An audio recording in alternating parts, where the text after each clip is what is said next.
is up, my friends on the internet? Back at it with another video, and today's video, as you saw, is on my Honda Trail 125. But before we get into this video, I have to address the elephant in the room, and that is that I am wearing, in fact, a dad hat with a dad hat on it. At this point, I've probably made a dozen or so videos on the Honda Trail 125, and all of those videos generate a bunch of comments. People tell me exactly why they think the bike is best for them. People tell me why they think the bike is awful for them. I just get a lot of feedback about the machine and how it applies to people's lives, their needs, their wants, just as they approach motorcycling from their own individual perspective. So in today's video, I want to cover 4 groups of people that I think this bike is really suited for and why it's really suited for them, just based on those comments I received, based on like my information, my knowledge about the bike. You guys are actually sitting on the bike right now. One of the really cool hidden features with the Honda Trail 125 is it is an amazing tripod.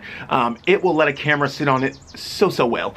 The first group of people I think should really consider the Honda Trail 125 is commuters. Lots and lots of people comment on the channel talking about them having a really long commute, so needing this bike so they can pinch pennies. They use it as an alternative to their truck or their car or whatever. Some people tell me that they live in really compact city centers and they want to commute through there to school, to work, whatever, and there's not a lot of parking situations. Parking is expensive, parking is rare, so they like the small size of the bike. Either or, both ends of the spectrum, both are appreciating this bike and leaving me a lot of comments saying so. If you do have a really long commute and you can do back road speeds and you want to save gas, great motorcycle for you. If you live in like a dense city and you just have to worry about where you're going to park, great for you. For me in particular, I live in Atlanta, Georgia, and I have parked this bike at bicycle racks and locked it up. I have parked it on sidewalks in little alleyways, kind of wherever I can fit it. But I've also gone on long rides on it where it's really nice to not have to stop for gas because I'm getting amazing fuel economy. I'm gonna do a full fuel range test soon, but I'm thinking I get somewhere around 150 miles per tank. So that's kind of why I haven't done the fuel range test yet, because it's gonna take me so long to complete. But really great bike for commuters. If that's you, definitely consider it. The next group of people that should consider the Honda Trail 125, in my opinion, are people who are looking to start riding off-road. This bike offers a lot of perks to a beginning off-road rider. For one, low seat height. A lot of dirt bikes have really high seat height, so they can be difficult for beginner riders, but this bike, great for the beginner off-roader, nice and low to the ground. It gives you that good tractor factor so you can get through the trails. You can pick your lines pretty easily without having to bog it down. It also can't stall because of that semi-auto transmission, which huge perk. It's really light, so if you drop it, which you will, you can pick it back up on your own. And it's really durable, so like I said, when you do drop it, you're not going to be breaking things. It's not going to be breaking the bank. The bike is easy, reliable, durable, and great off-road. If you're trying to just kind of dip your toes into the off-road scene and you want to see what you like about it, what you don't like about it, I think this is a really great bike because you can get down the trails, you can see those new spots, you can try it out, and if you don't like it, you still have a pretty good street bike, you still have a pretty good commuter, and you still have a pretty good bike with a strong resale value. So if you're like, hey, off-roading isn't for me, maybe you go ahead and trade it in, get yourself a Super Cub, something that's similar but not so off-roady, you know? But if you like the looks of it and you turn out you don't like off-road, you can still ride it on the road really easily. Great road bike. And it just has that little potential there. If you decide to use it again, you can try it out. But if it's not for you, that's cool too. Overall, just awesome motorcycle.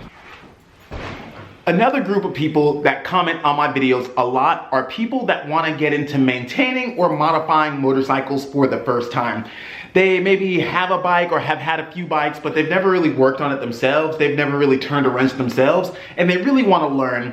A lot of people are telling me they bought this bike so that they could figure out how to start maintaining a motorcycle, so they can start doing chain maintenance, so they can start doing brake adjustments, so they can start installing cables or doing this or that. The bike makes it really easy. It has that center stand, so you can get it up on the center stand and do your chain maintenance really easily. Your sprockets changes are super easy. The axles come out like butter if you want to take the wheel off to do bearings or to fix a flat or anything like that. You can get started adjusting spokes really easily. The bike makes maintenance super, super easy. Oil changes, nothing, so fast. There's also a huge opportunity to modify your motorcycle. The aftermarket availability on this bike is immense. There are websites dedicated to parts for this model in particular. You can scroll for days and days and days. I was on a popular mini moto modification website. I don't want to plug them because they're not paying me, but I was on a popular mini moto modification website, and there was 60 pages of items dedicated to the Trail 125. So many pages that by the time I was like getting halfway there, I just gave up because I was like, I can't possibly sit here any longer scrolling. I already had a bunch of things in the cart.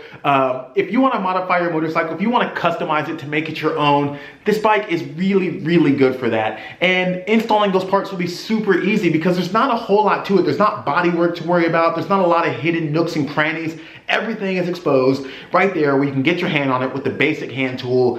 Super easy. If you want to modify, if you want to maintain, if you want to fix, whatever, repair your motorcycle, this is definitely one you should consider. The final group of people I want to mention in this video are hands down the group of people that comment on my videos the most. I get at least a dozen comments from this group of people every single video, and that is people that are returning to the sport. That may be that they rode in their youth, they rode through high school, college, but then they had kids, they had careers, so they hung it up.